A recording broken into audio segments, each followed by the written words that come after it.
So hello मेरे प्यारे 12th standard के स्टूडेंट्स, कैसे हो यार आप सभी लोग। उम्मीद करता हूं आप सभी लोग अच्छे होंगे।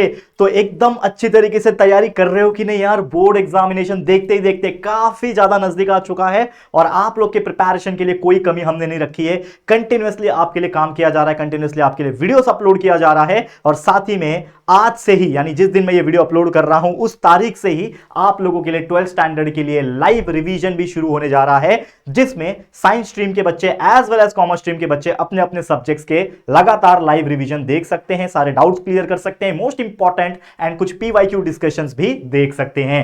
तो आज का जो वीडियो है वो है 12th इंग्लिश के बारे में। तो इंग्लिश में एक टॉपिक आता है 12th स्टैंडर्ड में जो कि बहुत ज्यादा इंपॉर्टेंट है और वेटेज भी काफी ज्यादा है, जिसका नाम है नॉवेल्स। ठीक है, अब नॉवेल्स के बारे में हर कोई जानता होगा क्योंकि आपके जो टेक्स्ट बुक है अगर आप देखोगे तो उसमें एक अलग से एक सेक्शन दिया हुआ है जो कि है नॉवेल्स का सेक्शन। 4 नॉवेल्स है और ये 4 नॉवेल्स के टोटल 4 क्वेश्चंस बनते हैं। 4 मार्क्स का एक क्वेश्चन, कुल मिला के हो जाएंगे 4 4 जा 16 मार्क्स के क्वेश्चन, यानी 16 मार्क्स का नॉवेल का पार्ट जो है इंग्लिश के पेपर में आता है। अब बहुत सारे ऐसे बच्चे हैं जिनको पता ही नहीं है कि यार ये जो इंग्लिश के अंदर ये जो नॉवेल है ये है क्या, क्या करना होता है इसमें, कैसे क्वेश्चंस पूछे जाते हैं। तो मैं आज आपको बताने वाला हूं कि पैटर्न क्या होगा, कैसे याद करना है, कुछ टिप्स आपको मैं दूंगा। साथ ही में कुछ पीवाईक्यू के क्वेश्चंस है जो मैं लाया हूं नॉवेल्स के, उसको सॉल्व करके बताऊंगा, यानी आपको एक्सप्लेन करूंगा किस तरीके से आपको करना है। कुछ कैरेक्टर्स है उसके बारे में बताऊंगा और साथ ही में कुछ इंपॉर्टेंट क्वेश्चंस देने वाला हूं वीडियो के एंड में। जरूर से ध्यान से वीडियो को एंड तक देखना। और अगर आपको ये जो मैं बताने वाला हूं इसका पीडीएफ चाहिए वो भी फ्री में, तो आप हमारा टेलीग्राम ग्रुप ज्वाइन कर सकते हो जिसका लिंक डिस्क्रिप्शन में होगा, या तो टेलीग्राम पे जाके JR कॉलेज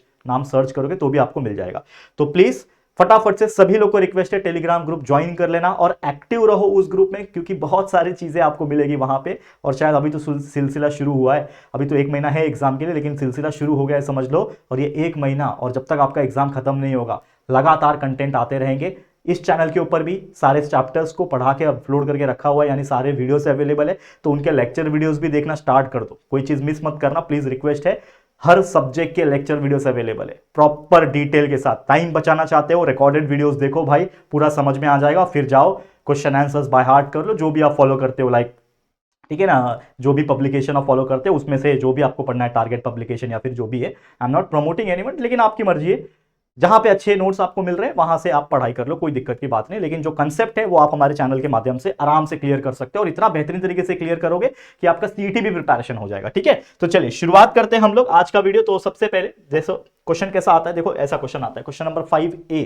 इसमें आ जाता है complete the activity. So 4 marks का एक आता है। वैसे टोटल कितने क्वेश्चन आते हैं, 4 क्वेश्चन आते हैं इसके अंदर, नॉवेल्स के अंदर।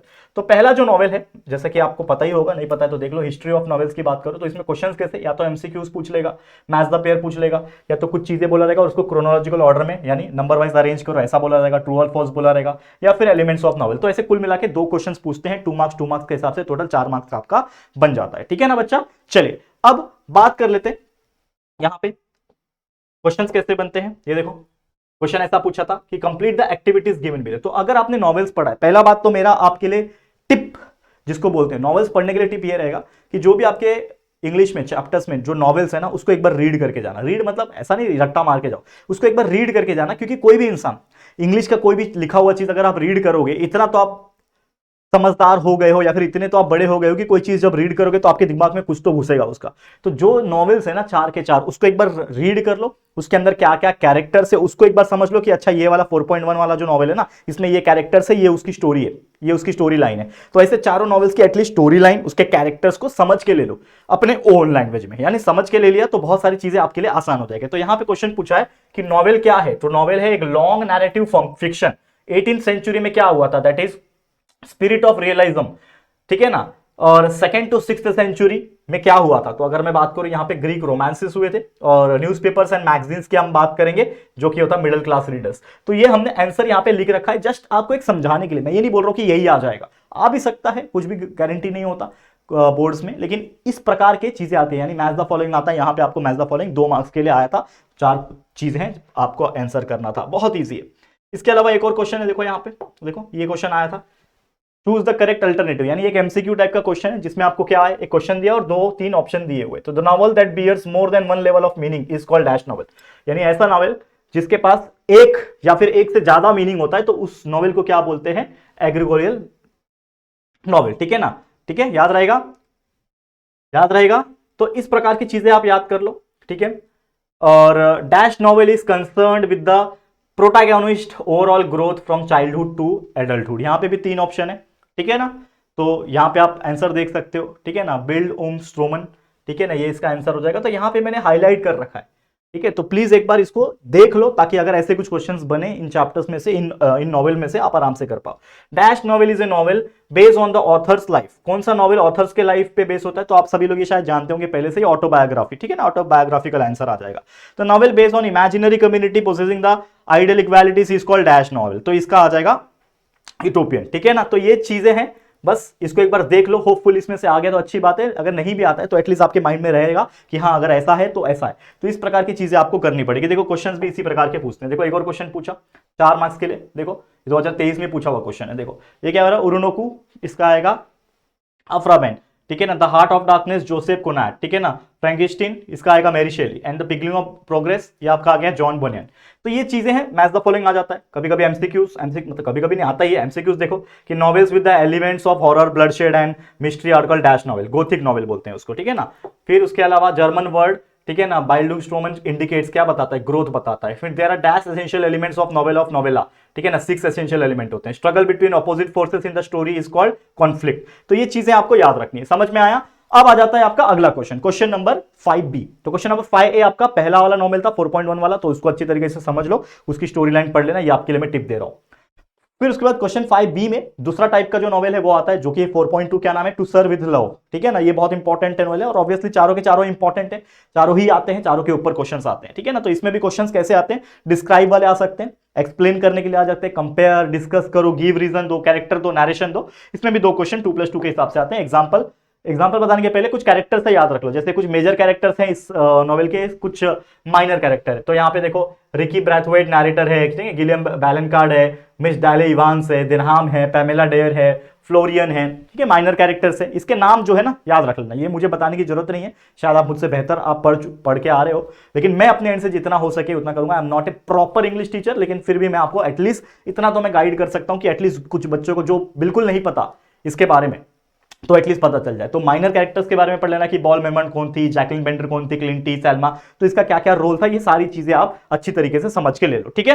अब क्वेश्चन पे अगर आए तो क्वेश्चन ऐसा पूछा था 2024 में कि राइट, क्या बोल रहा है, हाँ, right a character sketch of the narrator E.R. ब्राइथवेट जो थे इन जो टू सर्व विथ लव, इसमें इसका कैरेक्टर क्या था, यहां पे ये पूछा हुआ है। फिर consider the student teacher relationship as one of the themes to serve with love, ठीक है ना, ऐसा कुछ क्वेश्चन पूछा था। तो यहां पे अगर आप देखोगे तो इस प्रकार के क्वेश्चंस है, ठीक है।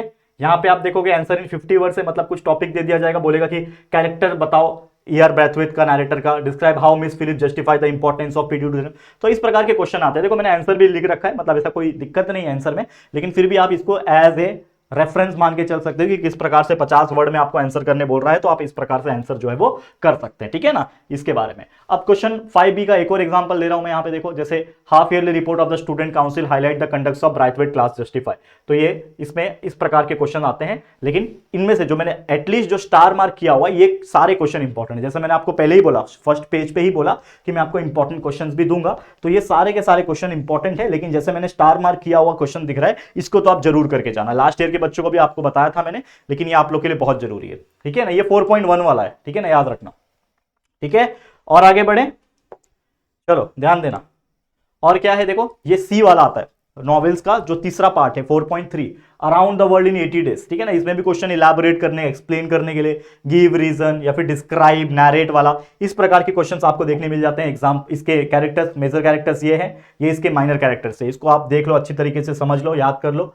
और इसमें भी क्वेश्चन कैसे पूछेंगे कि राइट अबाउट 50 वर्ड्स, जैसे appreciate Phileas Fogg as the protagonist around the world in the 80 days, ठीक है ना। फिर ये क्वेश्चन हो गया, ये क्वेश्चन हो गया, तो ये सारे क्वेश्चन देख सकते हो आप, ऐसे क्वेश्चन आएंगे, इनके क्वेश्चन आंसर्स जो भी आपके पास इंग्लिश का नोट्स होगा उससे बाय हार्ट कर सकते हो, या फिर एटलीस्ट एक बार रीड करके चले जाओ, आपको समझ में आएगा कि अगर ऐसा कुछ क्वेश्चन पूछता है तो आप आराम से कर पाओगे, ठीक है ना। तो इसमें कैसा होता है ना, याद करना होता है। देखो जो पहला नॉवेल है 4.1, उसमें बहुत इजी होता है, क्योंकि उसमें आप easily match the pair, true और फॉल्स, या फिर ये सब करके इजीली मार्क्स निकाल सकते हो, 4 में से 4 निकलता है। लेकिन जो 4.2, 4.3, 4.4 है, इसमें क्वेश्चंस के आंसर जो होते हैं बड़े बड़े आते हैं, आंसर इन 50 वर्ड, जस्टिफाई करना, गिव रीजन करना, एक्सप्लेन करना, कंपेयर करना, तो ऐसे क्वेश्चन को याद करने की जरूरत होती है। तो जितने भी क्वेश्चन मैं यहाँ पे डिस्प्ले आपको करवा रहा हूँ, इन सभी क्वेश्चन के आंसर्स को एक बार याद कर लो आप लोग। याद इन द सेंस मैं ये नहीं बोल रहा हूँ कि ब्लाइंडली रट्टा मार लो, लेकिन समझ के एक बार रीड कर लो, एटलीस्ट माइंड में रहेगा तो आप कुछ तो लिख पाओगे एग्जाम में। तो ये सारी चीजें हैं, इसको आप अच्छे से देख लो। ये देख लो 4.2 का जो आंसर इन 50 वर्ड्स के कुछ क्वेश्चन है यहाँ पे देखो, मैं आपके लिए मेंशन कर रखा है यहाँ पे, और जितने भी स्टार मार्क दिख रहे हैं ये सारे इंपॉर्टेंट है, अच्छे से इसको कवर कर लेना,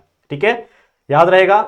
इसके अलावा जो आखिरी नॉवेल आता है 4.4 द साइन ऑफ 4, ठीक है ना, डिस्क्राइब थीम, एक्सट्रेट करना, नरेशन करना, जस्टिफाई करना, एक्सप्लेन करना, इसमें भी काफी क्वेश्चंस पूछते हैं। इसके कुछ कैरेक्टर्स देख लो, शर्लॉक होम्स हो गया, मैरी मोस्टन हो गया, थैडियस शोल्टो हो गया, डोबी, ये सारे उसके कैरेक्टर्स है। अब क्वेश्चन के साथ है राइट इन 50 वर्ड्स कि Mary Morstan encourage doctor Watson to get involve in her case, justify the statement. क्या करना है यहाँ पे, जस्टिफाई करना है, ठीक है, साइन ऑफ 4 का, ठीक है।